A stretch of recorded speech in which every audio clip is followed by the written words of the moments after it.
And it's you could see like the bits of 300 in the Dark Knight, and then Dr. Horrible comes in. Exactly. So, not going to lie, I really want to see that Snyder Cut because I want to see the embodiment and his mind just to be like, okay, even if most people don't like, what I did to Man of Steel because Superman killed, and even though I went to debate with Silver Quill a couple of years in BabsCon because he is incredibly wrong and he was full of shit when he said to me that Batman never killed.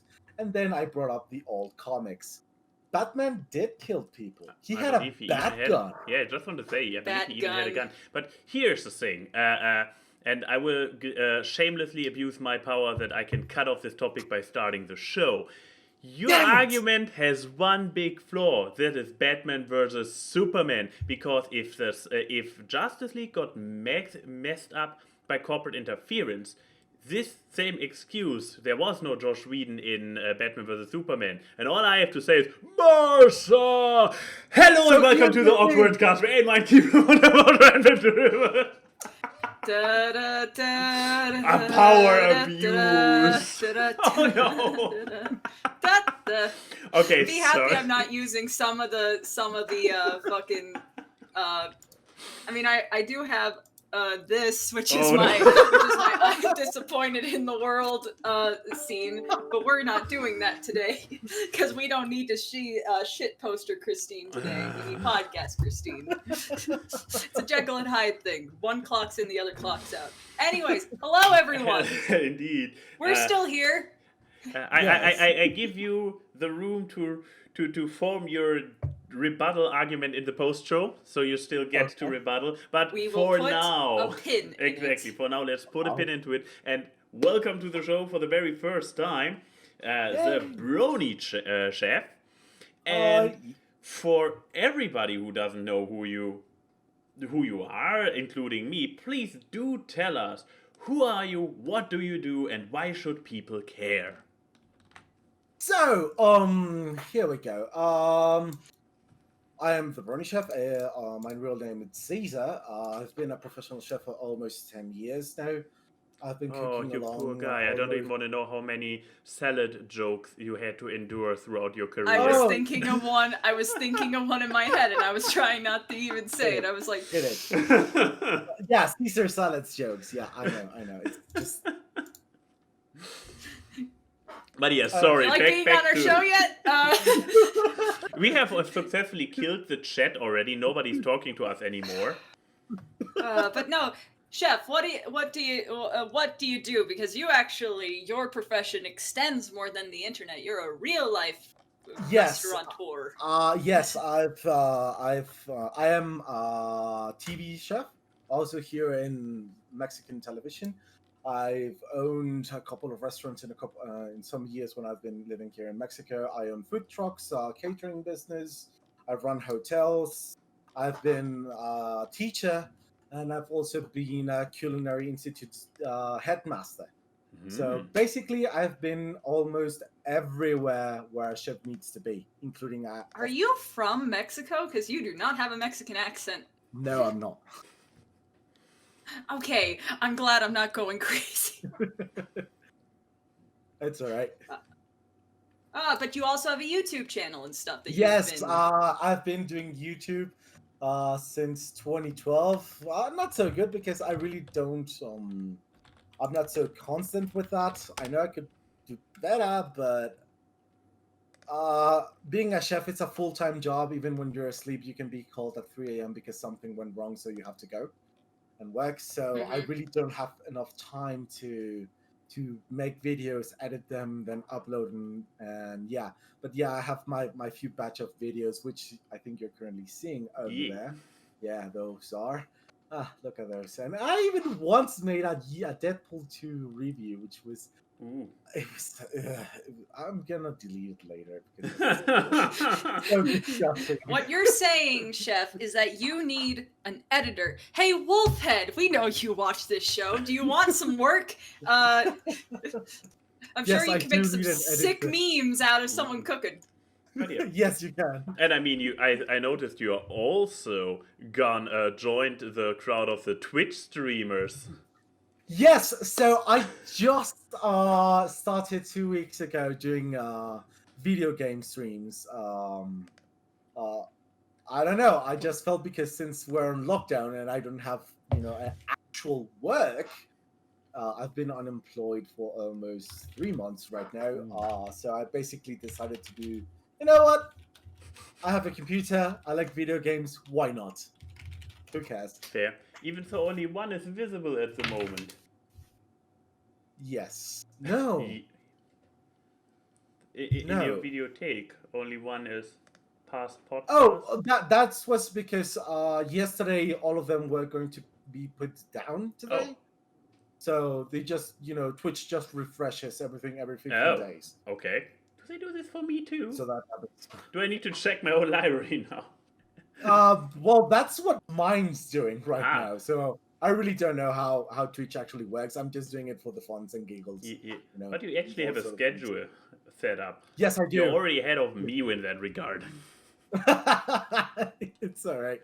Well, I don't have nothing to do right now, so I was just like, you know what? I talked to some friends and they were like, "Hey, Twitch. you play League of Legends and Valorant. Why you don't stream it?" I was like, "You know what? I'll do it." But yeah, I mean, this kind of goes into the next question we would have asked you, namely, what's going on in your life at the moment? Well, okay. Or what you feel comfortable talking about? I mean, all our lives are very restricted, so I would not be surprised if you are just like, meh, nothing. Well, but then again, you did stuff. Really. Before we went live, you told me about stuff going on in your life. Yes, so I'm currently, selling food in my neighborhood, right? So I'm just doing this for the weekends because right now I'm trying to work on a new project to try and setting it up when this pandemic is over. Of also being a consultant for another restaurant here in Mexico. They're opening the restaurant in Cancun, so I'm a consultant over there. So that's my week job, which is basically sitting down in my computer and just doing Zoom calls or Discord calls for almost 8 hours straight, and those are really uncomfortable to do because I'm usually in the kitchen cooking and showing the other people how to do stuff, right?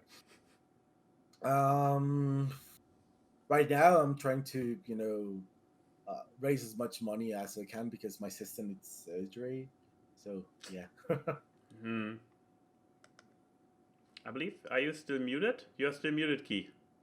Key, we cannot. I muted the device itself instead of just Discord. That's not the last time this is going to happen. This stream, but no. Yeah, that was a great thing to step into. Just I had to walk away for a second, and then I come back to sister needs surgery. Like, yeah. Yeah, you're not the only one who can fail. Is there a way that the stream people can possibly help? Selling my books on Twitter. Twitter. So yeah, actually, one of those cookbook cover arts are done by the lady. Let me see if I know that Italian lady. I need a book cover for him. Hi. Wait, and then she yeeted books. And then she yeeted out of our conversation. I can literally show you our last conversation. I did. As soon as I finished it, wrote yeet. This one? No. No. It's invisible. I'm not sharing screen anymore. This one? No. What's this? Yes, that's that one. Yeah, that's me. I drew that. I just wanted to say, I recognize the art style. That was called a simple colored commission. I have a problem. Yes, you do. Where do I find these books? I try to find our books. I'm scrolling up and down. I think you can just buy them through me. You just hit me a DM and I'll send the books to you. You should make a Google form, boy. It's easier and manageable. Is it? It's also not this linked, this pinned tweet. You say that people can buy through your Twitter, and I'm trying to show it, but I can't find it, my man. We need words. We need words about I want to link optimization of your purchases. There. Those ones. This here. There. Yes. That's basically you just like. Those are the books that I wrote in the last couple of years, and basically. Word of advice, chef. You need to make that your pinned tweet. Yeah, and also where to buy them. I see the names now, which is a starting point. Okay. Give me a second. No stress at all. I mean, we have forced guests in the past to create a Twitter account live on the show. Now we are forcing you to advertise your own business. It's what we do. We are like the fairy godmothers, except instead of going bippity boppity boo, we just hit you with the wands. Basically. That's alright, no worries. Just going bippity boppity, be better. Okay. Is this the straw to my Scooby cup? Yes, it is. Your Where the zippy cup, Scooby you cup said? is, The I zippy don't know. cup? It's not a. It is not a sippy cup, especially when you don't have the lid on it. It's just a cup with a straw. Now we know. Now it's pinned. Where were we? This show is it has fallen so off the rails. Yeah, Chef told. Yes. Do I call you Chef or do I call you Caesar at this point? I guess pick.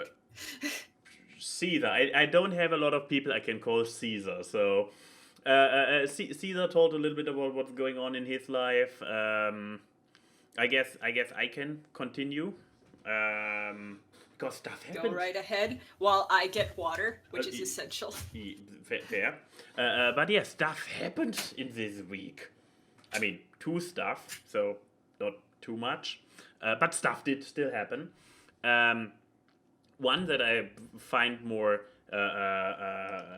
funny or more interesting, probably for me personally than for anybody outside. So we have organized this show in a Google spreadsheet, which was in the beginning fine. You just put in a few names. You then started to actually have a list of the episodes and the guests. And after 4 years and 139 episodes today, it became a little bit chaotic, especially when we then started doing fun stuff like, hey, which guest has been on the show the most often? And in the Google spreadsheet, we typed the names differently. Sometimes we had two people together in a show. So finding how often British Ninja actually was on the show was kind of a hassle and it was very error prone. Now, I believe I mentioned in the past that I work as a Salesforce administrator. And this Friday, I woke up and I was like, I know what I have to do. So from Friday until earlier today, not without breaks, but a few hours each day, I actually set up a private Salesforce instance org where I put in all the data, like all our guests, all our episodes, everything is now in the system. They are cross-linked, referenced. There are formula fields that calculate who was how often. There are extra markings to show when somebody was as a guest and when was somebody as a co-host. And I went completely nuts with it. And I was like, yeah, I really have internalized my job there. I just talked about the awkward Salesforce org. I feel so bad because the thing was I had a sleepless night. This is the prerequisite. And he's been messaging me for like 2 days about this fucking thing. It just being like super vague. And I'm like, what the fuck are you doing? I can't, my heart can't take surprises. And he's like, I mean, if you want, you could see. Keep in mind, it's 5 a.m. where I am. And he shows me all this. And I really liked it. I thought it was cool, but my tone did not represent it. I guess my name is not visible in it, so I guess I can actually show it. Yeah. Boop. So this is our Salesforce org. Where are the most recent episodes? What happened to the most recent episodes? I will preach. I have not touched it since you showed me. Yes. So our most recent episodes. Look, Brony Chef is already in here with today's air date. Oh, we are episode 140. I was wrong. I was wrong by one episode. You told me that when we put in the entry because you were like, "Oh, it's 140." Yeah, exactly. But I have stared so much at the 139 from last week while setting up this entire org because I reserved today's episode for you to put in yourself. That I internalized that we are at 139 episodes, not counting today. But here we also see interesting stuff like damn it, it's cut off at the side, but who is the top guests by quantity? And so far, Ambrose is in the lead with 9, above Emerald Comet with 8 appearances, and followed by British Ninja with 6. And then Abby Rhodey and Chris tie for like 4th place. And then, of course, very important, Barack Obama in here, 0 appearances. And where's the comment? And the guest's note is Key is chicken. You know, honestly, with lockdown, he may have free time. Yeah, he may have free time. He may have free time. I look, man. No one's doing anything. Fucking Trump had a rally in Tulsa that was 6,000 people, and someone tweeted just to say the last BronyCon had 10,000 people. Yeah, that was crazy. That's sad. But yeah, also like here you see. We had Wooten and we had Sabrina, who were together in one. Yeah, we have all the people. Yeah. You did a really, really good job. I just feel bad that at 5 a.m. I sounded really dismissive of it because I ended the call with, "Can I go now?" And I felt really bad because I thought, that may have not been the best wording. I mean, I was willingly I was aware that you were up all night, and I was just like, hey, in case I would have either shown you before the show today, or I was like, hey, if you are up, I can show you now. And she was like, yes, show me. I don't care how you feel. I'm caring about how I feel about how I thought I would make you feel. I'm laughing about it, aren't I? But yeah, yeah. But besides that, I had one other event happening this week. Oh boy! I met people. Dun dun dun. I know. So Raffi and Luke, who also known as Burner, who have been. Has Raffi ever appeared on a show? No. No, Raffi has not appeared on a show. He's just appeared in the chat for shows. Sometimes he appeared in the chat right here, and in pictures on Twitter he appeared a few times, especially since he moved to Berlin. And yeah, they are 2 flatmates I used to live with before I moved to Berlin. And Raffi already moved to Berlin recently as well, and Luke was visiting, and I got a message like earlier this week like, "Yo, Max, Luke's here. Do we want to meet for some board games?" And Denim and I were both like, if we can design it somehow safe, maybe if we go outside, trying to figure it out. Because on the one hand, we really want to stick with the lockdown and everything. But on the other hand, you wanted to get drunk. To get drunk. We didn't drink too much. It was actually, they came around early afternoon, and we were like, okay, sitting on the opposite sides of the table. Everybody got their own snack, so we don't have to we don't have to cross the snacks. Yeah, exactly. We even got our chopsticks, so we eat our snacks with chopsticks. So the same hands that touch the board game pieces don't touch the food. Okay. But yeah, I mean, all good, and we only greeted each other with very careful fist bumps instead of hugging or shaking hands or whatever. But I usually bump my elbow with people. Elbow bumping would have been a great idea. We didn't come up with it. We are not. But yeah, but at the end of the day, I dare to say that probably all our safety measures were probably kind of weak in hindsight, given that they stayed for basically 10 hours. We played board games, we watched some stuff, and then we played Overcooked with 4 people. That's just chaotic. That, you know, the alignment chart for D&D, that is just straight up on the chaotic side. I remember when me and Yuri played it with 3 people, and that was hell. And then me and Yuri just decided to conspire against you by constantly pushing you off the edge, and you were not a happy boy. You played D&D? I remember. I know enough about D&D. I have played. I have partaken in the dungeons and dungeons. Yes. Dungeons and Dungeons. And more dungeons. Also, to the chat, and by proxy, the co-host and guest, I am sorry. I am getting up and down a lot. It's for your sake rather than mine. There are certain actions and sounds you don't want to be hearing that I am doing off screen. Overcooked. This is Overcooked 2, and we played it. This is not our gameplay. I just picked it up from YouTube, from Google. Okay. But yeah, this is Overcooked with 4 players actually at the same time. We played this level yesterday night and we hated it. I believe this is the level that took us the most attempts because we got run over by those stupid cars. And yeah, I'm having flashbacks. Yeah. I'm having flashbacks to the ice luge one. There are no ice levels in 2, thankfully. But there is a god. There are space levels, however, not space station levels, but alien planet levels. No, and magical wizarding school levels.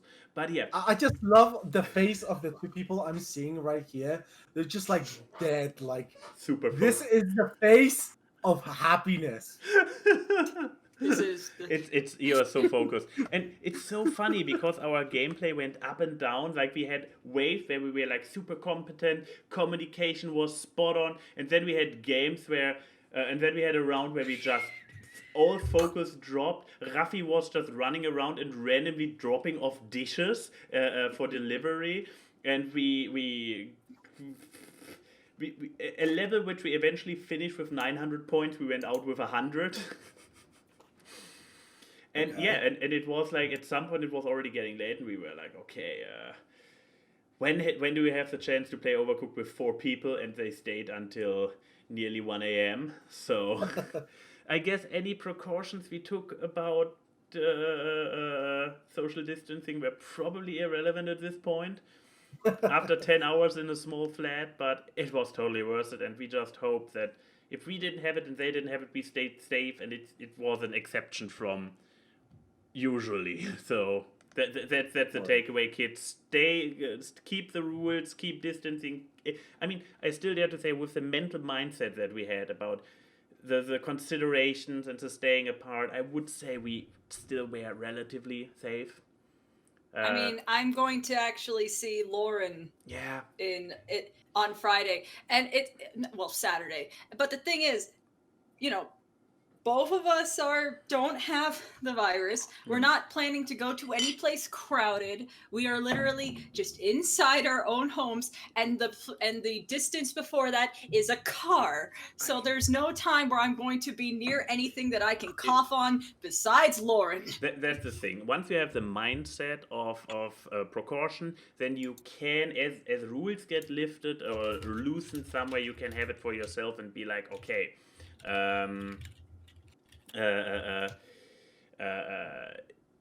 I mean, you'd never know for sure. I mean, we could have picked it up on a grocery shopping trip a week ago. They could have just picked it up as well. But as long as you stay cautious in general. If you do basic guidelines, your chance rate is. You know what it's like? It's like fucking.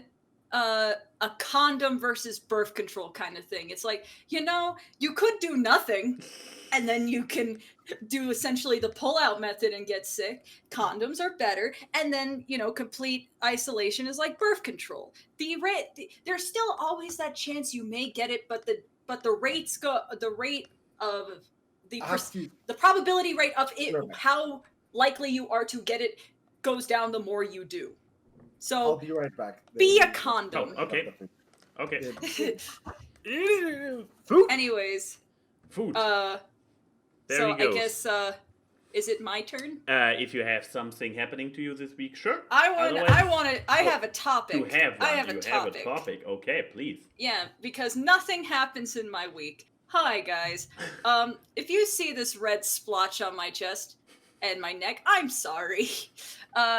Those vampires, they might be getting better at hiding the bite marks, but they leave those like what do you call them? The kiss spots?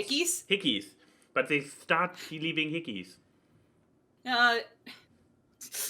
Yes, and they only appear like 20 minutes after the show started.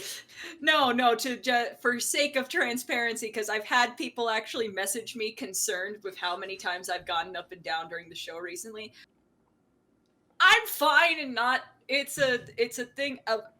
I think I have gastritis, which is like agitation in my stomach lining, and it gets agitated from stress. I'm a very stressed person, so sometimes I just need to go and heave and come back. It's not anything with the show. It's just, it's going to happen. Some days are better than others. Stop messaging me. I respect your concern, but stop it. Anyways, the topic was,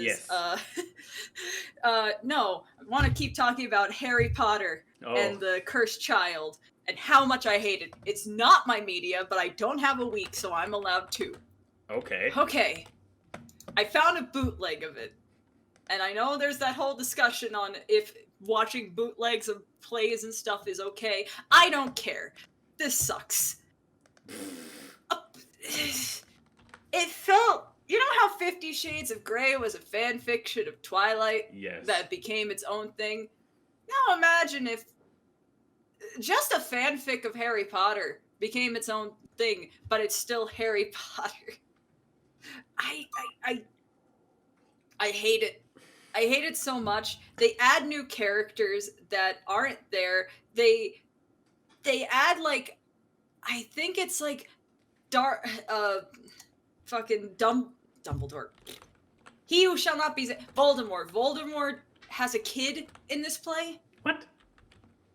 Yes, Voldemort has a kid in this play. This is what the Cursed Child is. I thought it was Harry Potter's child or something. No. He has, like, Is the child also a Horcrux? I mean, the entire thing is that his personality was all about he has a kid infinite. with Bellatrix named Delphi. And, like, Delphi poses as, like, Cedric's cousin and manipulates Harry and Ginny's son, Albus, and then there's just this whole thing that happens, and it's awful, and it's also, like, 5 acts long. Ooh. And what pissed me off is that I always look up what the critical reception of these plays are. It's not good. However, it won Best Play at the Tonys, so, you know, the award when you're not a musical. This is basically like the Oscar always going to Disney just out of principle. Yes. Because it's a big popular one. Yes. Not because it's the best one. Also. Yes, Denham said that she has the transcript. It's so bad! It's so bad. Don't read it. Like, own it for the sake of completing a Harry Potter collection, but don't read it. I hate it so much. Now. It won 6 awards, and it didn't deserve a single one. Like, it won, like, Best Direction, which has no right.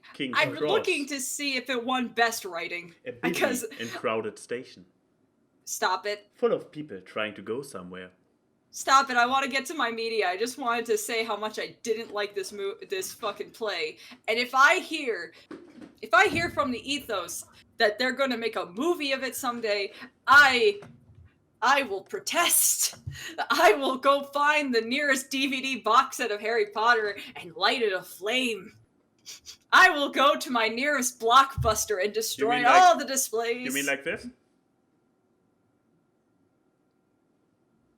No, it's fake. For the theater. It's fake. For the theater play, I assume. Yeah, I know. I knew it was fake. but you could actually pinpoint the part of her heart that was like tearing up. I'm like, no. It's impossible. Oh damn it! My sleeves are too short. I can't do the missing hand Luke thing. But no, that was me talking about something bad, and now we're going to talk about something good. Good boy. I bring to the court my media to explain. I fall down holes, rabbit holes, if you will, every few months of things that I like, and then I completely forget about. And I had Markiplier, good old Marky Moo, playing in the background. and then he was saying like, "Hi guys, it's Five Nights at Freddy's." Ba-ding. I was like, is this an old episode? No, apparently they released a VR game recently, like last year. So I kept watching. I mean, I can see another. I can see this genre going to VR because the original genre was already you are stuck behind. It's a cool game though. Like it's actually really cool. Where little side tangent. VR Help Wanted is essentially the Freddy Fazbear Entertainment company made a VR game to help dispel the rumors of all the murdered children and everything. And they essentially make mini game levels based off all 4 games and sister location and stuff. And it's really cool. And then you find out like there's a virus that could come in and switch bodies with you and stuff. It's this whole thing. I then watched every game theory of FNAF that's ever been made and laughing at how wrong he is every subsequent one because Scott Cawthon hates Matt Pat. Really? But then I found out from Mr. Game Theory Man that there were books. There's like this series of 4 main books that's like Silver Eyes and whatever. And then they recently released these called Fazbear Frights, which are a series of short stories that are set in the FNAF universe. With like the same canonicity. I think that's like, canonicity, it takes place in the same universe, but it's not the main storyline kind of thing. I wasn't thinking it was going to be good. I just spent a credit on Audible being like, okay, let's hear it. I got through it in like one day. It was actually really good. If I could figure out a way to describe this, think more violent Goosebumps. So, the main characters are usually children, young adults kind of thing. Apparently in one of the next books, one of them is a security guard. Come on, 5 hours. I wanted an easy listen to. It's true, it's fair. Not everything has to be 11 hours long, Max. You gifted me the console wars and I'm still stuck on it for weeks now. I'm saying not everything has to be 10 hours. And why are you stuck on console wars for weeks? Because I only get to listen to it when I do the dishes once per week, and even then usually I call my mom doing the same time. I don't have that's the daily... your fault, isn't it? It's you Corona's put your mother fault. before audiobooks? What's wrong with you? We're never going to get that sponsorship now. That is very true. But no, it's Corona's fault, because otherwise I would be on my commute You'd be listening it on the way to work. Anyways, my thing. Shut up. Yeah, so... Yeah, it's like 3 stories. And it kind of gives me like a Goosebumps feel, but it goes so much darker. It goes really dark in like 2 of the stories. So like the first story is like your false security lead-in, which is what the title is. It's called Into the Pit. And it's like this kid who lives in a poor, dying town. Like the main place that had a job closed down, so the kid's poor and everything. And he goes to this old rundown pizzeria and finds that if he dives into the ball pit and he comes out in like 1983 when it's a Freddy Fazbear's Pizza, so there's like an arcade and all that stuff, and then he keeps just going into it until one day he goes in and fucking everyone's running away, because I think it's implied it's one of the bites, like when the kid gets his frontal lobe bit off, and then Springtrap comes in and tries to kill him and his dad. But that one ends with a happy ending.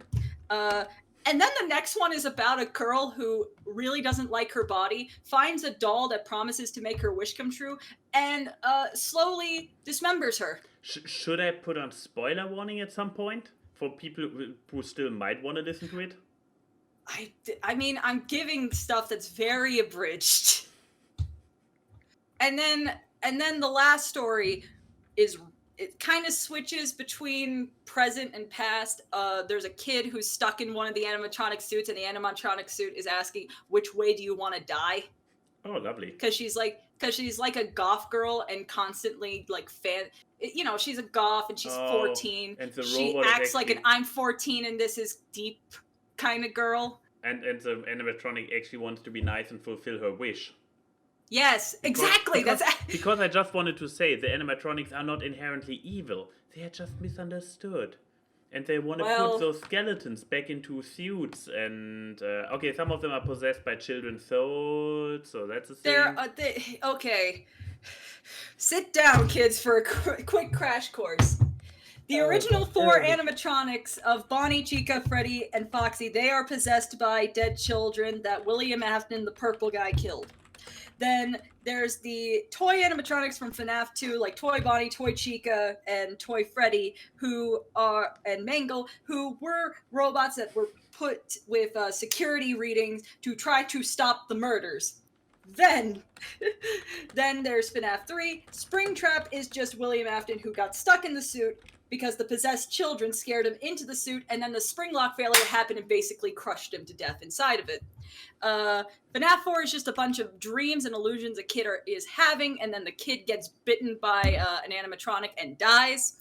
Sister Location is a factory underground, and it's implied those people are possessed too, because William Afton killed more than 4 kids. And then it just keeps going on and on from there. And then they all burn to death in Pizza Simulator. It's a fascinating fucking series of events. You don't have to like the gameplay style, but the story is such a fascinating rope. And thankfully you can now read it and don't have to play scary games. This is not the actual lore stories, but from the first book, I had a good time. I love, like, horror stories and that touch of psychologicalness of it, and they described gore really well. The second story is my favorite. The third story is my least. I like the animatronic in it. I just hate fucking 14-year-old girls. Fucking moody ass. I will say this, though. They actually do a good job in making you not feel bad for some of these characters. Just being like, yeah, they're being shitty kids. They are shit. And they don't know what they appreciate. Like, it's kind of like some episodes of Goosebumps or some of the Goosebumps books where kids are little shits and then bad things happen to them. Huh. You would like it if you're a little bit sadistic, I guess.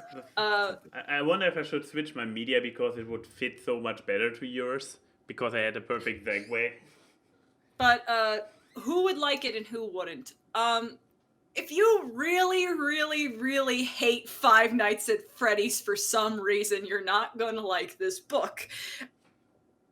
At least dislike it with an actual reasoning, like you at least tried to understand or know about it. I mean, it doesn't go through the main lore. If you didn't know what FNAF was, like, I think if you were ignorant to what Five Nights at Freddy's was, you would just find these to be little horror stories that do have, like, a common theme of animatronics. I was about to ask if specifically this one, which has some anthology thing going on there, if this one would be understandable to somebody who doesn't really know FNAF. Yeah, if you don't know FNAF or you don't understand it, these are actually really good pickups. It's not like you're entering into it, but it's like they're just fun little horror stories that have a theme around it. I mean, that makes sense for an anthology to have some kind of consistent theme.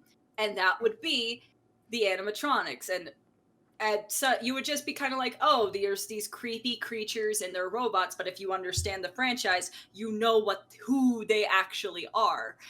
But you don't need to know who they are to get the point of the story. So I do recommend this to people who for people who need a quick read and for people who just like short horror stories. I mean, I'm one of those people.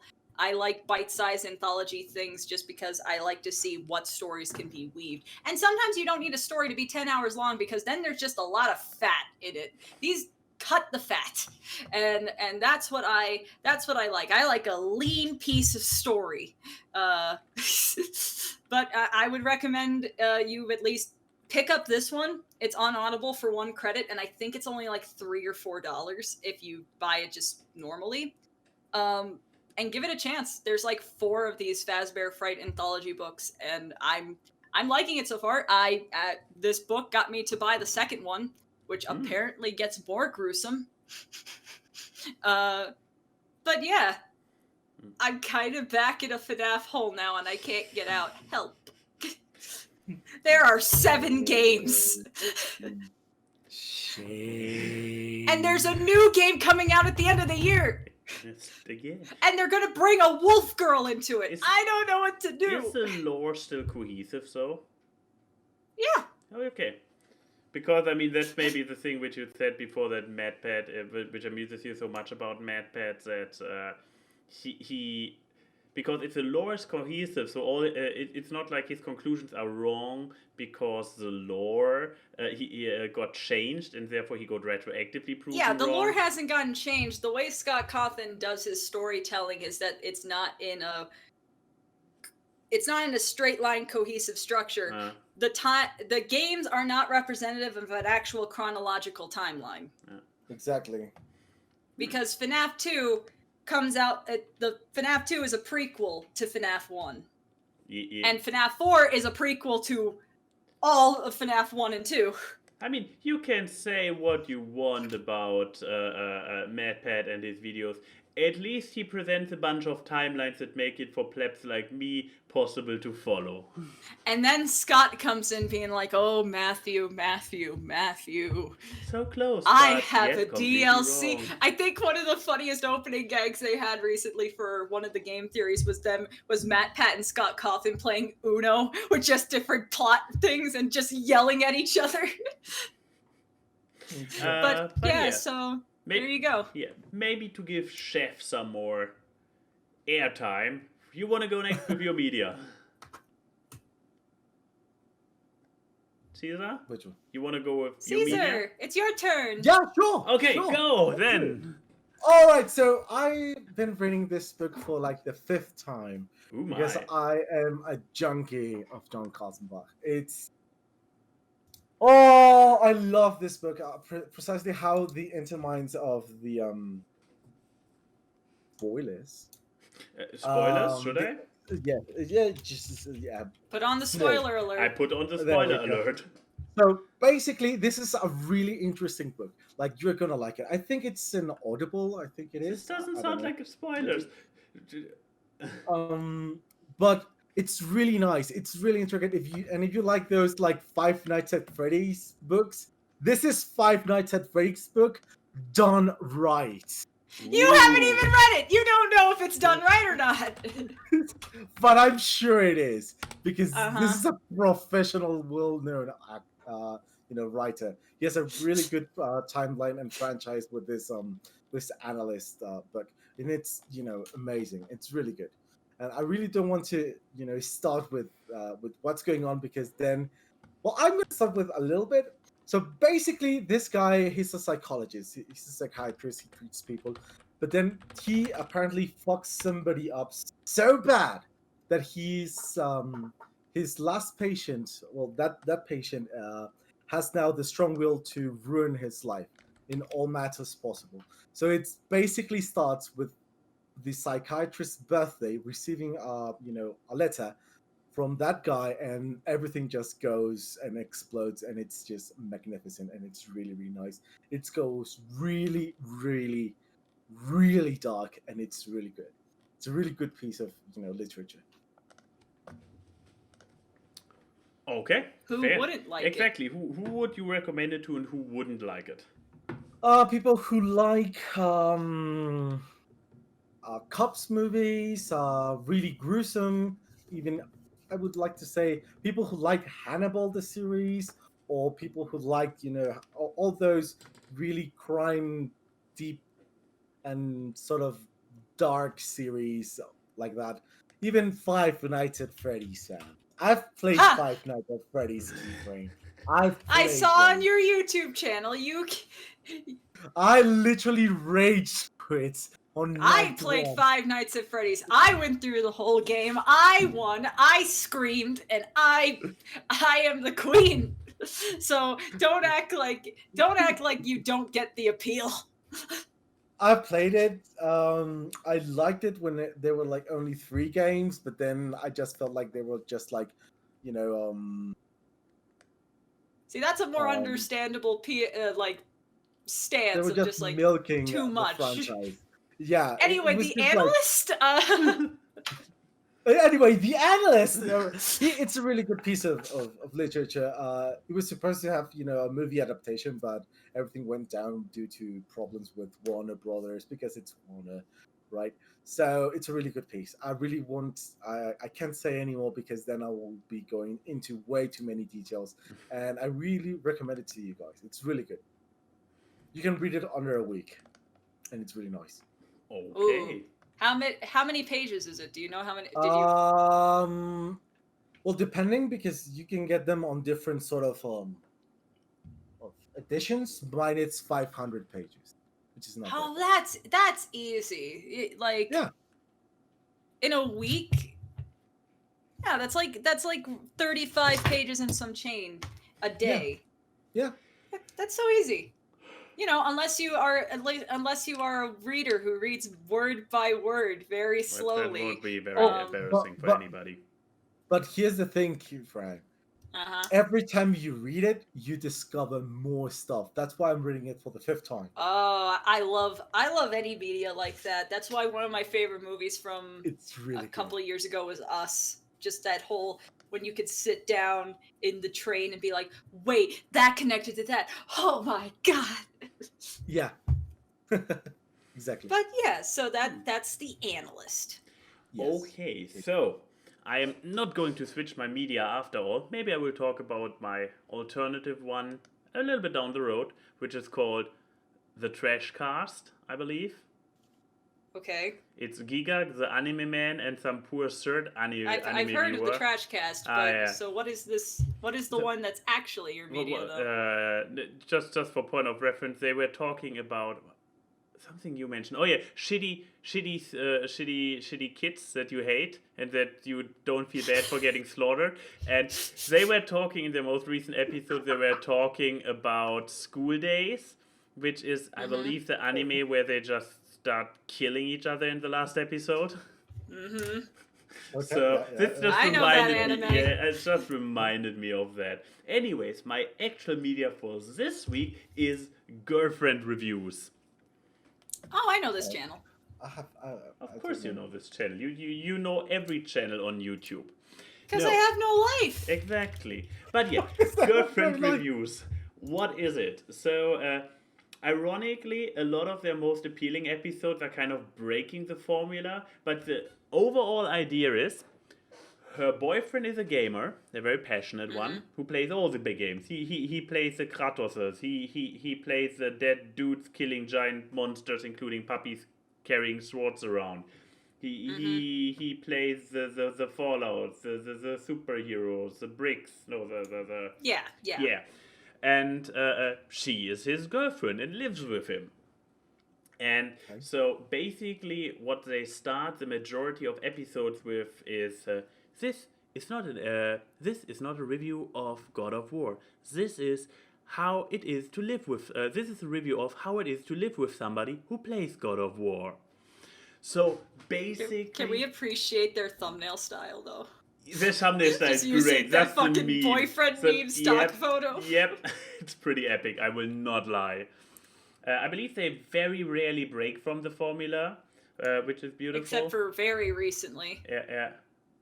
Oh yeah, recently they fucked it up constantly. Yeah, why? Why do you keep fucking it up? I don't think looking at the titles of the videos, they're less. I don't think they're actually. No, that's a girlfriend review, regular one. This is a boyfriend review, so it explains why they used the alternate meme. I don't know. Maybe this is a new thing. These videos were just within the last month. Yeah. No, for the last 7 months they have not done it anymore. Oh no, wait. This is actually a reference to the meme again. But yeah. So point of this is basically what she is talking about is how engageable it is to watch somebody play a game, which. For a hobby let's player myself, this is actually not uninteresting. But what is also something that really, really I found surprising about this channel is the production value is through the roof. It's like really solid scripts. Like I mean, this is obviously scripted, 7 minutes. They have gameplay footage from him actually playing it. But then they have also a very solid script how she describes her experience and whatnot, and with jokes in it, and very entertaining to watch, with also very solid and stellar editing. The entire editing of those videos is pretty amazing. So and from the beginning, that's the fascinating part, because often enough you see a channel, and when you go to the very beginning, you are like, holy crap, what is that? And you discover a channel, you watch a recent video, and you're like, wow, that's amazing. And then you go to the beginning and are like, oh boy, they came a long way. I mean, yeah, go to my channel. Then it's like, whoa, go to my previous channels. But that's actually the thing. They probably have both been content. I have not done my homework and not looked into it, but I assume that both of them are actually active content producers, because the editing and the scripts are just too good for random people to just try it out. I assume they are both actually content producers and have a lot of experience, and started this channel a year ago for shits and giggles as a one-shot, and a one-shot that they still put effort into, but then that made the rounds and kicked off and is just generally good. So and I mean, if you look at their views, I believe, do they have a single video under 1 million views? Why did Magical say this channel is made for me? I feel like that whatever was said about it was while I was walking away. Good question. I mean, okay, we have girlfriend reviews, but here's also the thing. The newest ones are only at 500,000. Some special ones, but yeah, that's still really good. Exactly. A channel under 1 million subscribers getting because I mean the general rule of thumb is that a lot of fucking YouTube channels usually get 10% of their if you look at their subscriber count, they have less than 1 million. Take that, and then 10% of that is usually what the low end view count of something would be. So the fact that they, with that subscriber count, get this not just big amount of views, but consistent viewage is really good. Yeah. The algorithm must really love them. And more than half of their videos has more views than they have viewers. So how many channel views do they have? They have 70 million channel views. So yeah. Fuck me. Once again, I probably will need to watch this one at some point to figure out who they are, and because they must be content producers. I cannot, it doesn't say anything. They are too good at it. So I started watching them. I had the thing that the videos that most interested me were all special cases. Like, for example, the Animal Crossing one is he, completely in her style, he is the moderator and she is the gamer, and he's like, this is not a review of Animal Crossing. This is a review of living with somebody who completely disappeared into Animal Crossing or something like this. So I actually want to binge this entire channel. Harvest Moon was actually him. He not Harvest Moon. Stardew Valley. Who would like it and who wouldn't? We're once again at the point where I probably would say anybody can check it out. I mean, due to the fact that, I mean, if you have really nothing to do with gaming, maybe this will be a big question mark to you. But if you ever heard of video games, and especially if you are a passive consumer of it because good friends or your partner or whoever is playing, then it's a channel for you. If you're a gamer yourself, it might be interesting to see the other side, so this is for you. And once again, writing and editing is top notch. I can only recommend to check it out. Do I have a highlight episode to check out? I mean, they definitely have the broad scope aspect of it nailed down, because they're not held down by one particular game genre, because you have Half-Life 2, you have Link's Awakening, you have Borderlands, they have that going for them. Yeah. So yeah, you'll probably find the one game you like, and they would have a video about it. Probably. And with or what is it to live with someone? The nice short, bite-sized ones, you cannot go wrong, I would say. So definitely just check it out. It's on YouTube. It literally doesn't cost you anything. Link is in the description down below on the upload later. So it's just good entertainment. Yeah. Sort of that, believe it or not. What? Okay. What bizarro world are we in that I brought the audiobook and you brought the YouTube channel? I know, right? I don't like this. We need to return to form. We got this is slipping. We need to return to form. People like the guy. Status quo is God. I don't like this. I don't like change. Well, to be Only fair, dollar bills. Your book is based on a YouTube popular guy. Anyway, it's Q&A time. Q&A. I know one question that was on Twitter. Oh I'm my not God. happy with this question that's on Twitter. Huh. Oh, the newest. I mean, I can start with the newest, sure, and I guess we can also all answer it. Like, Tea and Strumpet asks, Oh, why God. are well done steaks so tasty? Get out! Get up! Pack your bags, leave. You're not allowed in this home Get out! anymore. No Thanksgiving. Christmas is canceled. I hate well done beef. I had to make hamburgers one night for the house, and I asked Kichi, "Hey Kichi, you want a hamburger?" And she's like, "Yeah." And I was like, "How do you like it done?" "Oh, well done, please." Yeah. Why do you want to eat a hockey puck? Like, I hate. There's no chew. There's no flavor. You're eating a shoe. Be a little bit of a contrarian here, and this might get me in the same hot water as Trumpet.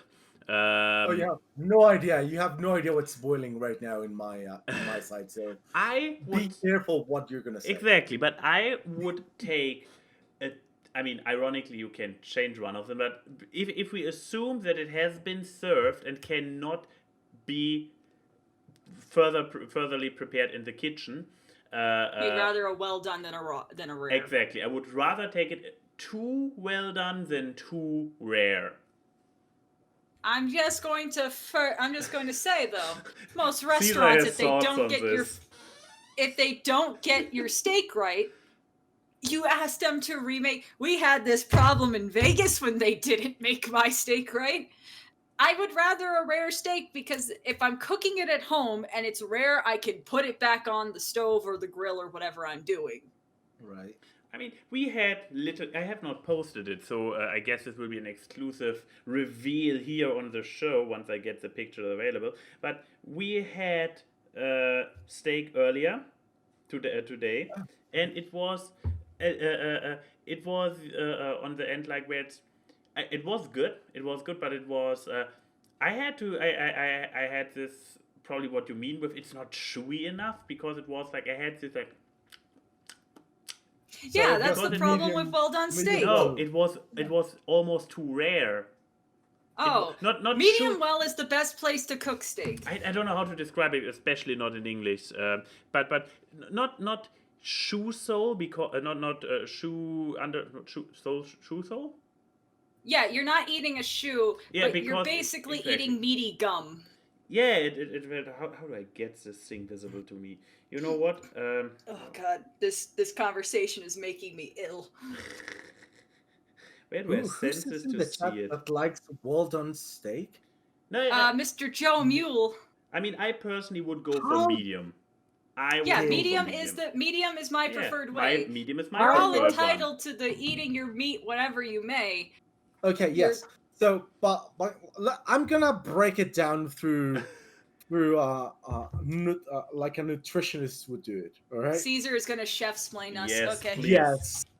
So basically, the longer you cook your steak, you're basically eating a shoe. There's nothing it's gonna give you, right? So the rarer you eat it, the better it is for your body to consume all those high proteins and high value proteins for your body, right? So I would say my take on it, I like my steak rare, like completely rare, or just even seared. I like that. But I understand that people. There we go. I understand people don't like that, and I'm completely okay, right? But if you want to go, just go medium or medium well.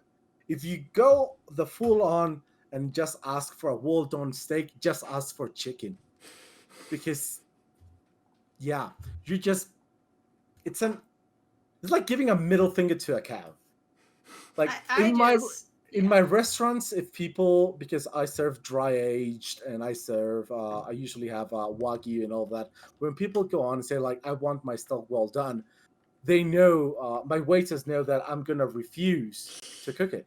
Like Okay. even my grill man, they'll like just like I'm not cooking this like well done, even though the client is paying an irrational amount of money for it, and technically every time the clients are right, which is rubbish. So my waiters or the manager just go to them and be like, the chef recommends it to eat this way. No, I want it well done. Well, just ask for another piece of meat because we are not cooking that meat well done. Sorry, it's called standards. Oof. Well, I'm just in the middle ground, like my steak. I don't like well done, but I also don't like really rare. I don't like steak tartare or any of that stuff, because there's just that kind of texture. I'm a texture-based person, and I don't like the texture of well done, and I don't like the texture of rare. I like medium. Fair. It's fair. It's fair. It's fair, not rare. okay. But yeah, and to the very end of the debate, it finally arrived. But yeah. Yeah, I could see what you mean. That pink is a little red. Exactly, and it was like not chewy, but you had to be like in your mouth. You had to, because it was too elastic still. It doesn't have a good mouthfeel.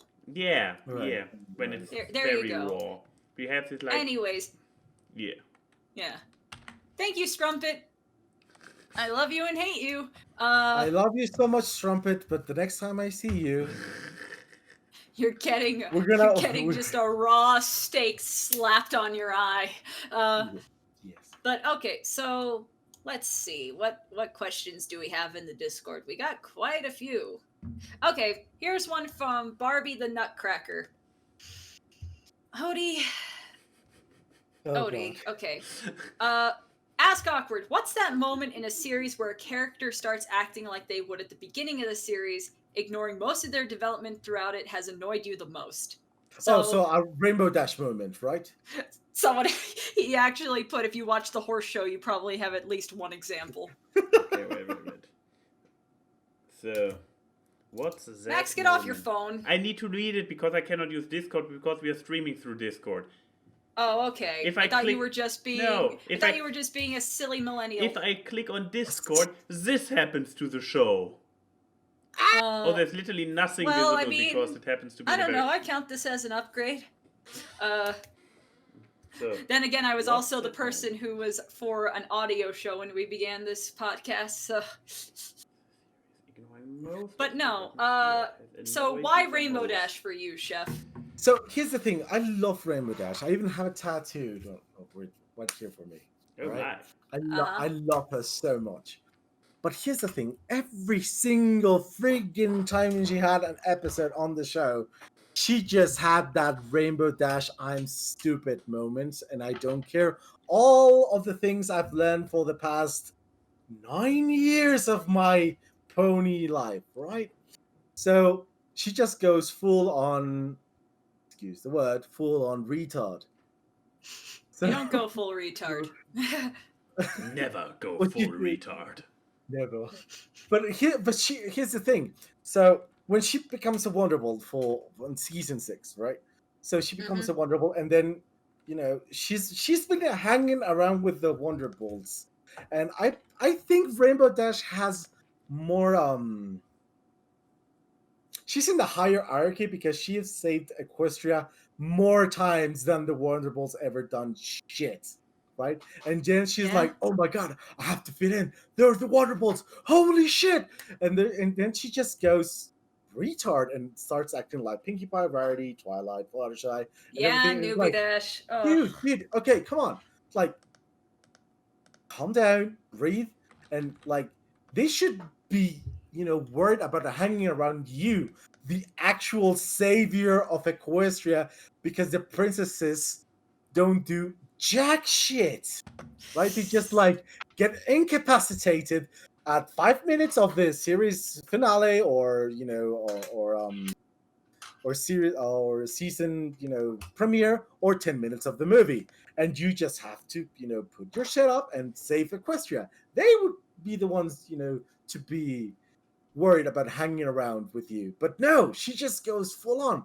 The other episode when Tank has to hibernate, come on, you're going against nature for your pet. I understand. I love the song. Makes me cry every single time because it reminds me when I lost my pet, my oldest dog with me. She was with me 18 years, and every single time I heard that song, it makes me cry so bad. But but the reason why she's doing it is, I understand she doesn't want to be alone, because I feel when she sings that part, is like, I don't have to be alone. I get it, but it's retarded. And it's retarded. Rainbow Dash is a fucking what is it? A paddle ball where it goes and back and then back and then back. A gondola ride. I should have said gondola. But, yeah. So let's see. What would be mine? Oh, I know. Don't you dare Until Steven Universe Future. Okay. Lapis. Fuck Lapis. Ooh. I hated Lapis until Steven Universe Future.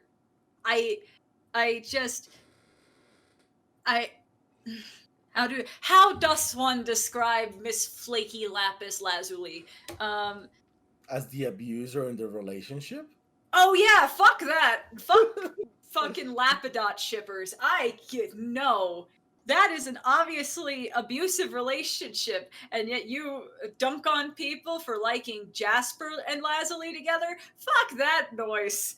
No, it's just a thing of Lapis gains like this whole sense of belonging and sense of home, and she actually develops, and then she leaves, and then she actually shows she misses a place, leaves, and I understand that there's a sense of she's trying to build it, because during her entire arc, you can argue it's her arc of finally standing up for something, because she didn't go to Earth to settle there. She was trying to help with terraforming, and then got stuck there, and then Homeworld was different, and all this shit. But that doesn't mean I have to like it, and that doesn't mean I have to like her. She wins because she has a cute design, and then she got pants and she became a lot better. Moral of the story, skirt Lapis sucks. Pants Lapis, good. I don't like Steven Universe. Well, that's your opinion. It was really good. It was really good. But then Steven just became... How do I put this without offending nobody? He became a wimp after what's her name? No. The movie was really good. But no. The one that was in a bubble inside Lion's mane. What's the name? Oh, Bismuth. Because here's the thing. Was okay with pounding the shit out of all their gems. But after that, he went full on wibble, like, oh, no, I'm a pacifist, blah, blah, blah, blah, blah. I mean, to be fair, he's never had to stab someone in the chest with a sword anymore. But he didn't kill Bismuth. He just poofed her. It's not the same thing. There's a lot more psychological stuff, but we're going to leave that. We're going to put a pin in that. Max, if you picked yours. I to complete the trilogy of cartoons, I would actually go with, because it got a reaction out of me, and I was so angry for the retraction of character, not retraction, but regression of character was actually in Ladybug. Oh, I'm not the only one. Why didn't I think of that? Chloe! Chloe! Fuck Chloe! Chloe. So she is the mean girl character from in the beginning of the show. She is for the longest time the arrogant one. There is actually drinking games for this show when it's like, when it's Chloe causes exactly it. I think you have to take 2 sips when Chloe doesn't cause it. Exactly. So because she keeps causing half of the villains to appear single-handedly, she is just the worst. And all the adults give her a pass because she literally is the daughter of the mayors of Paris. So she has kind of a little bit of stuff in her. And then they actually start building her character. They actually start giving her a character. And I mean, spoilers, I guess, but let's just say at some point, complete They regression. hit a Control Z on it. Yeah, we hit a complete Control Z. We were sitting there watching, no, don't do this show. Don't. She has grown so much. No. I don't think we were more mad at the end of a watching session than that moment. Yes, it was. So like, no, don't then do we this. watched Chloe, Cat Blanc don't. and you got really annoyed. Don't do this, Chloe. Chloe, no, why? Why? But yeah, God, but with Cat Blanc, you pointed out to me that actually it's as disturbing and brain dead as he was in character. Okay. So. But yeah, there you go. There's our smorgasbord of regressed characters character reduction, if you will. Yeah. What's our next Twitter question? Next Twitter question, since we have another specific one for our guest from Detax. Asking culinary education, I assume as in, what is your culinary education, dear Chef Brony? So I went to culinary school. I graduated. I have a bachelor's degree on culinary arts. I have a master's degree on human resources administration. And I was about to take another master's degree on a different sort of area of to be a teacher, a proper teacher, right? But then pandemic shit happened. The Backstreet Boy reunion tour happened. Yeah, I know, right? Leonardo DiCaprio won the Oscar, and Flashpoint Paradox happened, and all this rubbish. So, I've been trained by lots of Michelin star chefs, including Paco Torreblanca, Massimo, a colleague from you, Massimo, trained me for 2 weeks on how to make pasta, because I couldn't afford paying for the whole month, because it was that or selling my house. It was that expensive. That's quite the conundrum. Yeah, you kind of need something where to live, right? So I've been also trained by Juan Maria Orsac. This is Spanish chef, which is really good, and also with Jordi Roca, the other Catalanian chef on pastries. So yeah, basically that's my culinary education. AKA, when he says he's a chef, he is a chef. I'm not joking. I can show you. Yeah, this is. Yeah. Oh, is he going to flex a piece of paper? No, I'm gonna flex pieces of metal. Ooh. This is my life. All right. There are the really expensive sharp knives in there. Yes, I currently have 56 in my collection. Nice. Oh man. Yeah, I mean to also. Sorry. From Italy. A Mezzaluna. Ooh, Mezzalunas are awesome. Oh, they're the shit. Hell yeah, man. But what, Max? What were you going to? Yeah, to also answer the question, I mean, it's not like I have no culinary education whatsoever. After all, I am a professional hotel clerk by one of my professions that I learned at some point. Oh, cool. So I stood in a kitchen for a few hours doing my my apprenticeship time, and I breaded a steak, I fried some stuff, I made a creme brulee at some point, Oh, here's the thing: making a creme brulee may sound easy, but it isn't. Because it has to be. Okay, when you say you made a creme brulee, did you just put the torch on top and caramelize the sugar? No, I believe. Or did you actually make the custard? I believe we actually made the custard as well. Once again, it's a few Okay. years back, but it was like under very strict supervision with hand holding because we were not chefs. So we had a little bit of active kitchen stuff for the mid exam. But for the end exam, we actually didn't. We didn't have to prepare anything in the kitchen. So it was kind of this like, you have to have some education in it to at least pass the mid one. But after that, you are have professional hotel clerk. So your stuff is more about reception, barkeep, and housekeeping. The actual we left the cooking to the actual cooks who learned it, like this guy. You guys had your hotel clerking and your Michelin star chefs. What is your education? I have a training that is second to none, and that's called being in a very Italian family. Okay, we lost. We both lost. That is the most. You think that being in a professional kitchen environment where everyone has to say, you haven't been in an Italian kitchen with the whole family there for Thanksgiving. That is ruthless. If you're in the wrong place at the wrong time, that fucking mendula is going right in your jugular. You think the tone in a real kitchen is tough, where the chefs are using strong language and shit? Italian family get-togethers.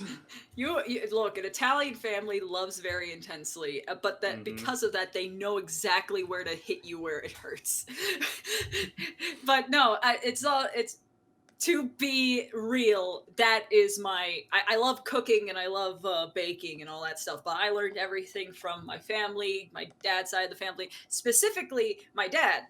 Me and my dad cooked since I was little till I moved out. That was how me and him bonded. We connected through food. Do you know the saying that the easiest way to a man's heart is through their stomach? That's also just applicable to every Italian, no matter what gender identification. I think I post this on Twitter. If an Italian buys you food, they like you. If they cook you food, they love you. So people who have I've cooked food for, you know my opinion of you. People who I've ordered McDonald's for, you know my opinion of you. I'm gonna cook lasagna for you next year. Ooh. And then you will have a personal Italian bodyguard. That's our payment. But that's the thing. Don't expect an Italian to eat your food and not give a very scathing critique if they don't like it. Here's the thing. I absolutely love when people do that to my food. Oh, if I eat it and I'm like, no, grab your gloves. We're redoing this. I would be like, here's the thing. When I traveled through Mexico a couple of years ago. I went all the way from north to south. So I prepared my version of a Mexican dish that's called mole. And this grandma just tasted it. She looked at me and she was like, she grabbed my plate, just scraped it down the trash bin. She's like, mijo. A woman after my own heart. And she's like, it's how it's done. And she taught me how to make it. And I was like, now this is what I wanted to. Yeah, I mean that's how you do it, man. But okay, let's run through some questions because we've been long on these questions so far. Yeah. Here's an easy one. Wolf Quarantine asks, "Is a hot dog a sandwich?" How dare you? Yes. Technically, yes. It's meat between bread. Yeah. Look at on the Oxford Dictionary. It basically has to be 2 slices of a bread, any kind of bread with meat in the middle.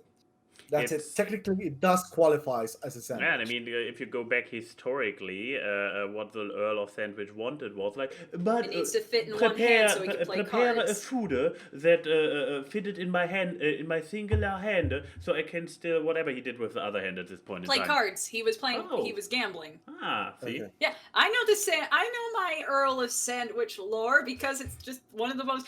The only story that compares is the creation of potato chips because a chef was just really annoyed with a customer. So he was like, oh, okay, you want your fries to be cut thinner? Let's just cut them into tiny, tiny little slivers and put them in the fryer.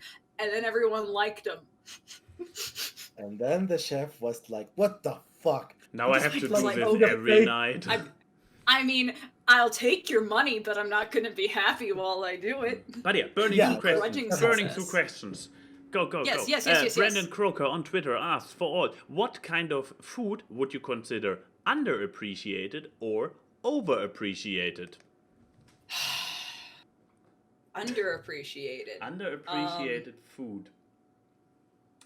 Mongolian food, in my case, it's underappreciated. Oh yeah, Mongolian noodles, man, are the best. Good, but you don't see so much Mongolian, restaurants, and that's overrated. And I know I'm gonna get so much shit in 3, 2, 1. Italian food. How dare you? Overappreciated or under? Over. Oh. Here's the thing. I love pasta. I absolutely fucking love pasta. Yeah, but when those Italians came up with Pizza Hawaii, everything went down. You need to shut your mouth. You need to take your vocal cords and stop vibrating them to create noise. It's flossing time! And I'm still invisible for some reason. Okay. No, see, here's the thing. What I was going to pick as an overappreciated food is an Italian dish, because I think there's certain Italian dishes that are overappreciated. Yeah. I don't think Italian as a whole is overappreciated, because there are some dishes that people just don't know. Yeah, that's right. No, I would say French cuisine is overappreciated.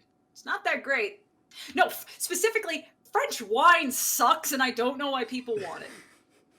I've had French wine, and I'm just like, it's not good. Okay. But, I'm gonna put a needle on that. So. Now you're pitting it. But underappreciated food, I would say certain Indian dishes. I think Indian food is amazing. But when it comes to, okay, not Indian food, but there's certain curries that are not tikka masala and vindaloo that people need to start liking, because curry is a very worldwide dish, and there's more curry in the world than your back door.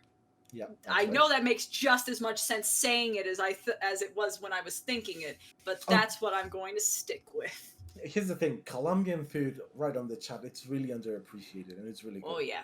But what about you, Max? Yes. Overappreciated. Any peanut butter that's not this one, which is invisible because of green. Oh, that's good peanut butter. Because any other peanut butter is just bad. So but it's still super popular, especially in America, and that's just wrong. What? So it's overappreciated. This one is the right one. Give me a second. Oh yes, okay. 2 minutes. Underappreciated. Is he gonna go grab peanut butter? The same peanut butter. Underappreciated. Something that I'm really big fan of, but other people don't join me on. I mean, I'm probably too much of a basic bitch when it comes to food, and strawberry coffee. Oh, actually, good point. Yeah. So I mean, this is one of my standard answers. Well, dear. I know. One of my standard answers for everything, so it's kind of boring. Oh, we got an Amazon order. That's what it was. Fair. Underappreciated, no problem. Actually, maybe that's more of a thing here in Europe, and maybe it's better over in America. But Japanese food outside of sushi, because just the jelly donuts, for all the Pokemon fans out there, I had them for the first time only a year ago. Yeah, last year. Yeah, at that little cafe place. No, actually in the Paris Manga and Sci-Fi show in Paris. Okay. I had them for the first time, the real rice balls with a little bit of algae around it. and or seaweed, whatever. I can never remember which one it is.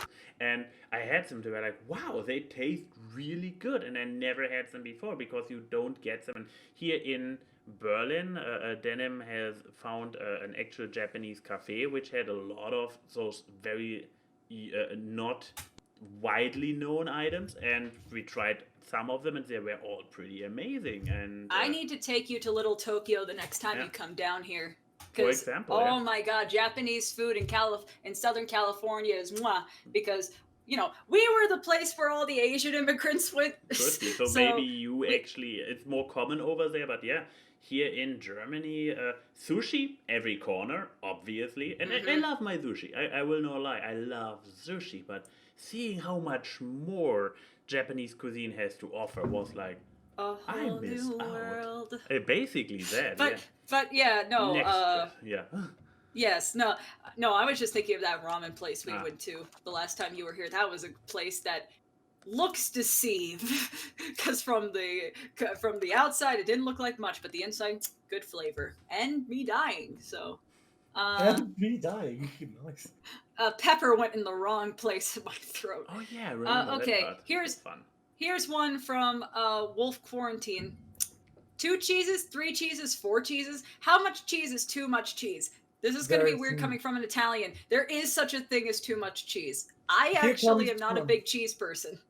Here comes from a chef. There's no such thing as so much cheese. But you can be as cheesy as possible. But is there any restriction to this statement, or it's just like a... So just taking... Oh, your microphone is out again. Just melt a whole thing of queso into his mouth. You're back, Caesar. You're back.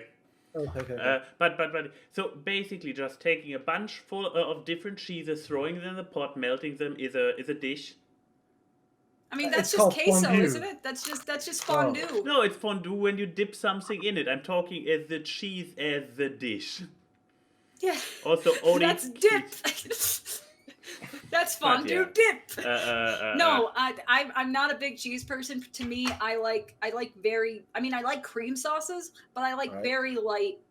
Just some grated Parmesan. That's all you really need, because if you're emulsifying something with like a little bit of like there's a gnocchi sauce that I like that's like a butter sage thing, and you could put a little bit of you put some grated Parmesan in there, but I just don't like things that are too cheesy. I used to like it as a kid, but then as an adult I'm like, no. Oh, so that's why we don't have a relationship, because you hate cheese.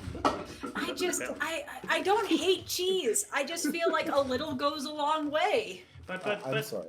But yeah, as somebody who had actual full blocks of cheese as a snack in my fridge back in the day, where like just a block of Gouda where I cut off a little bit and just snacked it, and who usually has a bag of cheesy puffs in the house, I'm not against cheese at all. But I often don't need it. Like, for example, Spätzle, very famous German food, often gets served with cheese. And I prefer Spätzle often without the cheese, because sometimes there's too much cheese and it becomes all stringy and whatnot. And I would rather have it with less or no cheese.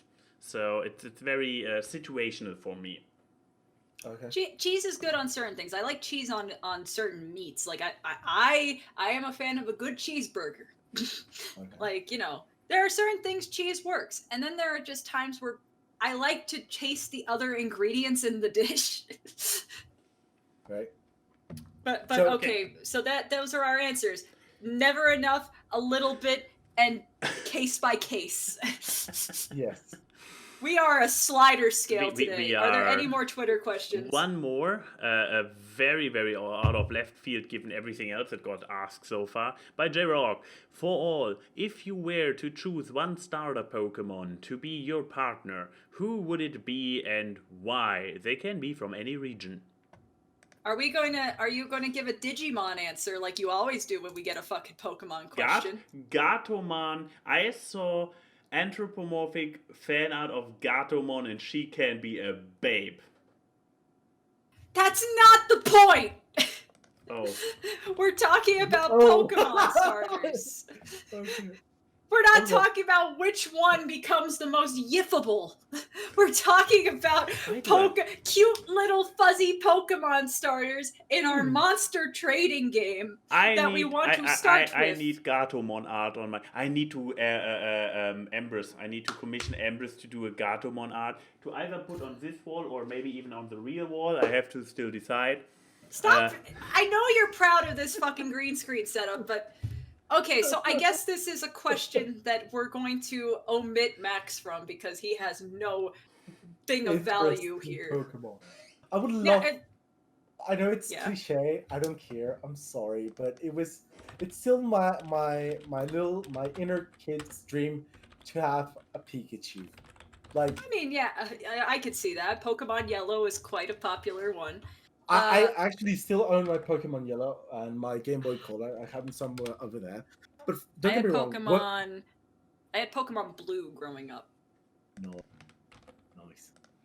But for example, when Detective Pikachu the movie came, to cinemas, I went with my fiance to the movie theater, and I was just naming every single Pokemon on the screen, and I was screaming I was worthy, and a bunch of 25, 27, 30-year-old dudes in the cinema were with us.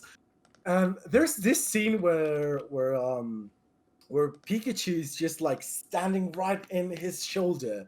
It's like that is what I need, that is what I want in my life. I need my Pika parrot. Exactly. That, like, if before I die, somehow somebody managed to do that. Someone needs to bioengineer a Pikachu. But no, I guess for me, here's the thing. I always say that if I had a Pokemon, like if I had to pick one Pokemon to come into the world, it would be an Eevee. Because Eevee and Espeon are my two favorite Pokemons. And Espeon's just a psychic evolution. And I like psychic things because deep down, I just want to have the power of mind control.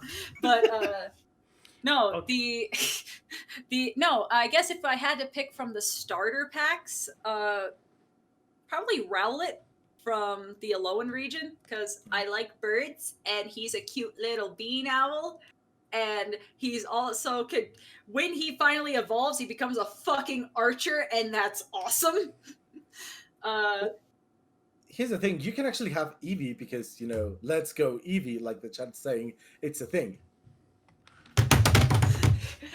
Okay, I changed my mind. I'm going to take the caveat and pick Eevee. Nice. But yeah, I mean, to be not completely left out, I mean, I might not know which ones are starter Pokemon, but why can I not?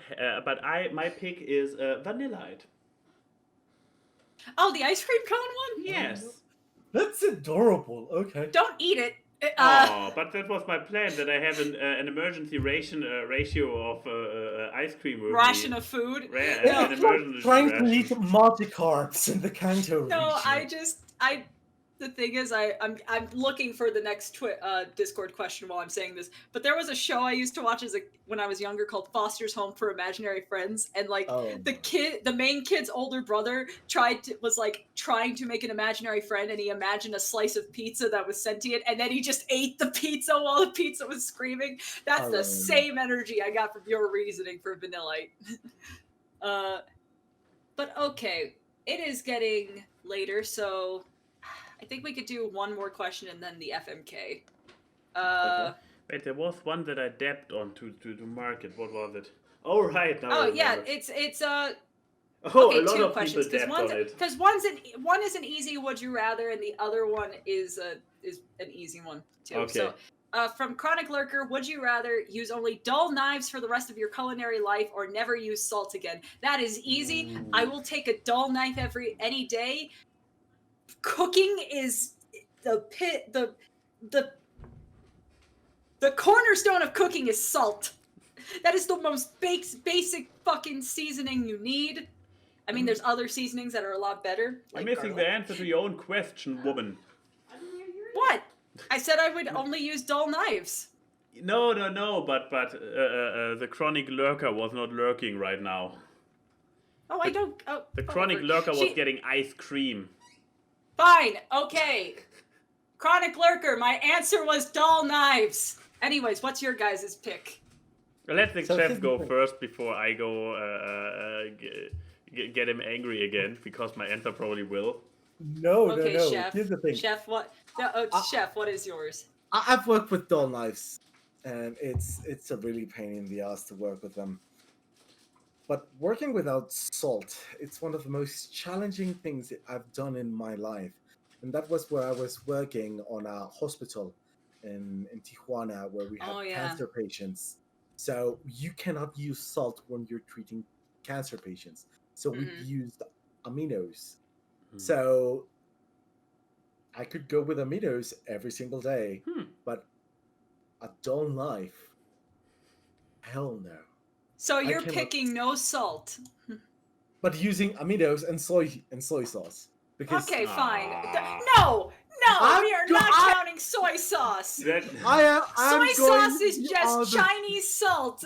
We are. No, it isn't. That is literally You my schmuck, answer. you can't my make a answer loophole would have here. been I cook with soy sauce anyways. You schmucks! You fucking putzes! Like, you collective festival of putz. So Yes, here's the soy thing. sauce has salt! It's liquid salt! You can't make a fucking loophole in this contract! That's Well, I how we can are use cooking the in this loophole. household, baby. No! Well, No. let's go with your side. Okay, soy sauce is cheating. Got it. But I Of can course use I'm a patent aminos. cheater. Welcome to the show. No, I'm just saying. Fuck that noise, but fine. You guys get to live a saltless life. I get to live a life with seasoning. Because I am not a bland fucking baby. Oh. I am a Sicilian woman. I need my seasonings. Fine. The day Fine. you Anyways. Hey, Keyframe. Anyways. What? You better Deal with with it. Okay. I The have words with reaction's you after getting the show. weaker.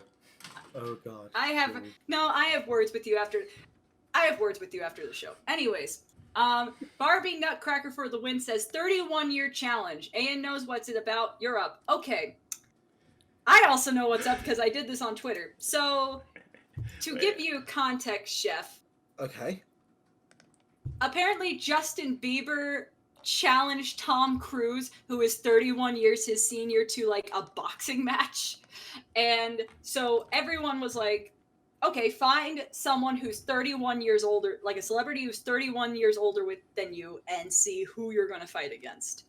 Yep. Max got Hulk Hogan. I just wanted to say, I lost. I got Hulk Hogan. I would argue I got worse. Hulk Hogan's never bit someone's ear off. I directly replied to you. Oh yeah, you Yep. have Mike Tyson and J.J. Abrams. Yes, to my logic is they're gonna tag team. J.J. Abrams is gonna blind me with a lens flare while Mike Tyson fucking beats the shit out of me and bites off my ears. So, what we need from you, Chef, is your Okay. birth year. 1992. 1992 minus 31. So, we need to go to Oh wait, 1961. Oh, wait, so let- celebrities. Yeah, you have the screen share. Look up celebrities born in 1961. Oh, this is gonna be interesting. I'm 61. gonna get my shit So- kicked down by Rambo. Oh, can't type. So, oh no, Michael J. Fox. No. That's an unfair fight. No. George Judge Clooney. Clooney. There we go. You get to Judge- fight Eddie Murphy. Holy. Meg Ryan. Yes! Oh, Woody Harrelson. Do you really Oh, want to God. be Okay, No, that one no. you may lose. That one you may lose. No. Oh, Ricky Gervais. Ricky Gervais will beat you up with words. Oh, Peter Jackson. Oh, Shit, God, he no, will send. He's gonna kick my ass. I know so what hard. Peter Jackson does with a lawnmower. You know who else has a birthday in 1961? Phil Swift, the flex tape guy. He's No, going to. that's just not fair for me. How? No. It's like no. God, what a. Oh, that creepy dude. What Oh, do I know and him Reggie, the old CEO of Nintendo America. You're gonna get beaten up by a lot of powerful people. from? Tim Roth. Who was Tim Roth again? This face looks familiar. I know him. Tim Roth? Yeah. Like, how is his last name spelled? R-O-T-H. Roth. Tim Roth.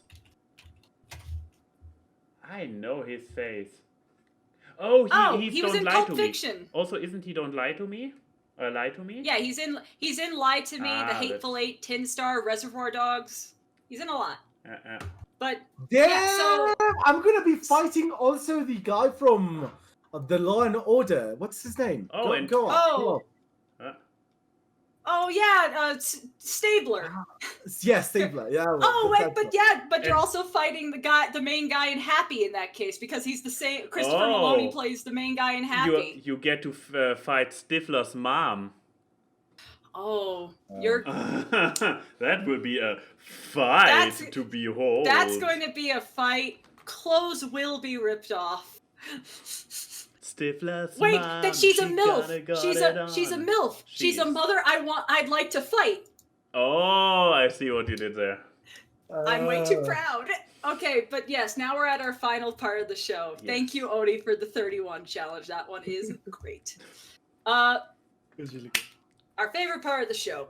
From survivalist and outspoken enigma. #AskAwkward. Welcome to the FMK Serving Hour with your host, him. I've cooked up a slammin' FMK that will require the finest of ingredients and instruments to concoct a delicious and scrumptious dish of choices with their own spices. So here's what's being served. Jesus. Soon we're just going to get a fucking copy pasta from him before he relays the actual And even the answers are long today. Okay. Well, I mean, he's giving the definitions It's of true. what they are, or Which little I statements. need. Which I will need. Okay, so fuck, marry, kill. Kitchen utensils. A metal mallet to really pound things into a firm and supple texture. A stainless whisk to whip up some pleasing sauces and whirl up some satisfying sensations for that palate. And a rubber spatula to flip the mode into the right setting and also to cover up and clean unnecessary messes. That's all the time we have for this portion. Be sure to tip your waitresses and savor every bite you can. These were all made with love and some of the chef's valuable tools. 2 winky faces. God, Enigma, you're getting very into this segment since Wolfhead stopped doing FMKs. Jesus. So, okay. Metal mallet. Should we let the chef go first? Maybe, and he can explain why, and this gives us a hint. Okay. So your fuck, marry, kills is a metal mallet, a stainless whisk, and a rubber spatula. Okay, fuck metal mallets, in all honesty. Oh my. Like, wait, fuck as in fucking them, or fuck as in killing them? Fuck us in killing them. Ah, Okay, you need why? to be very precise in this particular game about who you want to fuck. Yeah. Because if you said fuck as in fucking, we need to check some websites you've been on.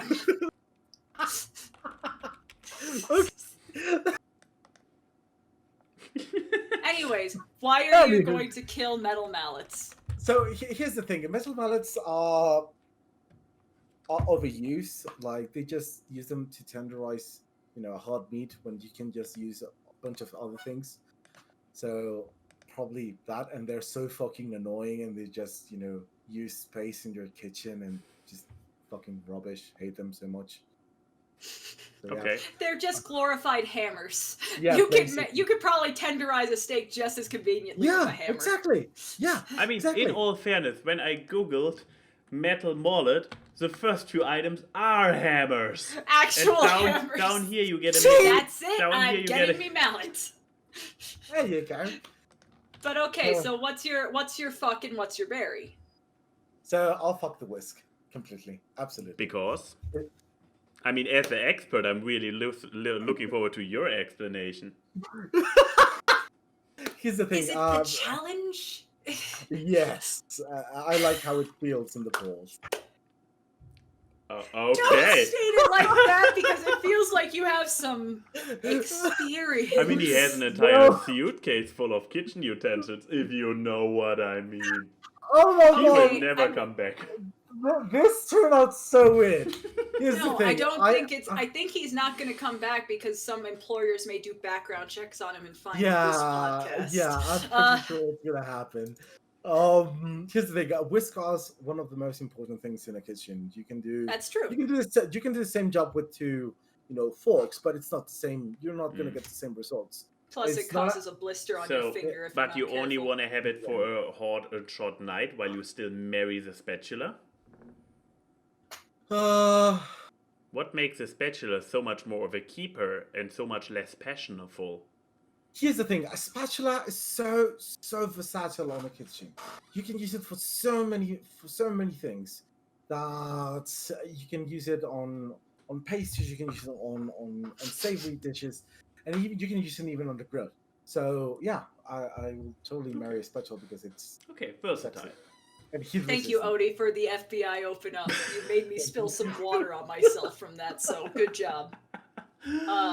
All right, Max, what about you? I want to finish off the Fuck, Marry, Kills this week. Okay, so I will act. You are aware that I will create an opening for you that you have that you can go with a completely unique answer, right? Out of principle. So out of principle, let's see. Do I try to construct it the way that it's the worst possible answers for you? Why not? You're a sadist towards me anyway. We've known that for 6 years. At the end of the day, they all have a handle, so they're all phallic shaped. So you will be able to wiggle your way through this. Wait, not? I don't know about the mallet, buddy. Yes, I was about to say a handle. Yeah, but okay, hold on 1 second before we do this. I have a metal mallet, and I want to just. Oh my, Key is bringing out her mallet. Oh my! It is. Such jokes, okay, so. But yeah, so do I really have to hold on? Okay. I don't want this thing up in places where it shouldn't be. That's handle. It has a handle. Turn it around. This is not big enough nor thick enough. This is a fucking pencil. TMI. TMI. Anyway. Okay, that is not the most TMI thing we've said on this show, and you know it. But this was a sincere answer. That's what it makes the TMI, I believe. Anyway, so I do not get to kill the mullet. So what do I do with the mullet? I will actually, because as a guy you have less options what to do with it. And I really don't want to have the smash experience, so I'm simply gonna marry it out of self-insurance, and also this way I have a hammer at hand whenever I need one for housework. This is great. This is great self-defense too, in case of an invader. So yeah, I marry the mullet because I wouldn't want to fuck it, and I feel a hammer is quite useful, so I don't want to kill him. Oh no! Now I actually have only one answer left, so I need to actually kill the whisk. Okay. Yeah, I know. Why? Why do I want to kill it except for giving a setup for Keyframe? I mean, a whisk. Have you ever had a whisk unravel on you? It's a pain in the ass. Yeah, it is. The ironic part is that the whisk is actually probably from the 3 items the one that I use the most in my day-to-day cooking. So it's very ironic to murder it. You can use a fork. Yeah, I guess I can use a fork. It's a pain to... Here's the thing. Here's the thing about a whisk, why I want to kill it. Because between those 3 items, since I still live in a flat without a dishwasher, you have to clean it from hand, and getting a whisk properly cleaned from hand is a pain. It's an impossibility, basically. To really get it hygienically clean, and now I'm getting an advice from a professional who can actually tell me how wrong I am. Yes, Caesar. So here's the thing: if as soon as you finish using your whisk, just grab a pot of water, boil it, and just whisk the water in it. You literally just beat the devil out of it. I think I did that during my cooking stream. I just took a cup and went. Yeah, I actually this is how I eventually clean it. I put it in the I have the dish full of dishwasher, and then I whisk it in the dishwater. And I also try to have it rinsed so it doesn't have a lot of crust on it. But okay, so I still kill it because it's still very inconvenient, and therefore then I have then I fuck the spatula because I mean, come on, his rubber surface slowly, teasingly going down your body. It's smooth form and texture. And where is it going to go? I am the oldest person in this call.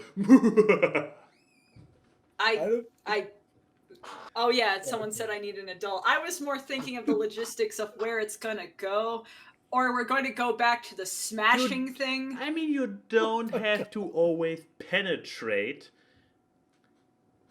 There is Anyways, more so my turn. sensations, please. Okay. Yes, please. Okay, so I left you one opening. You can't go completely contrarian. Wait, what's the one opening? So that was kill. You need. Oh no. You need to marry the whisk, actually. The whisk is perfectly Oh, and you fine need to fuck marry. some more. That's why I went, oh no. You're welcome. You know, Keyframe, there's probably one thought on your mind, if I can find it in time. This is your thought process right now. I will find a way to make this sexy. Oh, please. But no, first let's do the marrying and killing so I have enough time. What's the point? Well, I'm going to marry the whisk because it is. I have been burned in my life before by forks. I have had the bad decision at 4 a.m. to whip egg whites for meringue, taking 2 forks and whipping it like this and getting a fucking blister on my finger that was this long. But a whisk is dependable. A whisk is there for you. A whisk can cream the most butters and sugars. So that one is one you want by your side. I'm going to kill the rubber spatula because we've all had that moment. And by all, I mean me, where we left it near a hot stove and it melted. So you literally killed it. You're just confessing a crime I have you killed already... rubber spatulas before. You're just confessing a crime you already committed. Fair. Just to say, we have a water pitcher in the fucking fridge, and it's a big plastic water pitcher, and I kept it on the stove, and it gained a giant bubble in it. So we just have this water pitcher with a tumor, basically. But no, and then.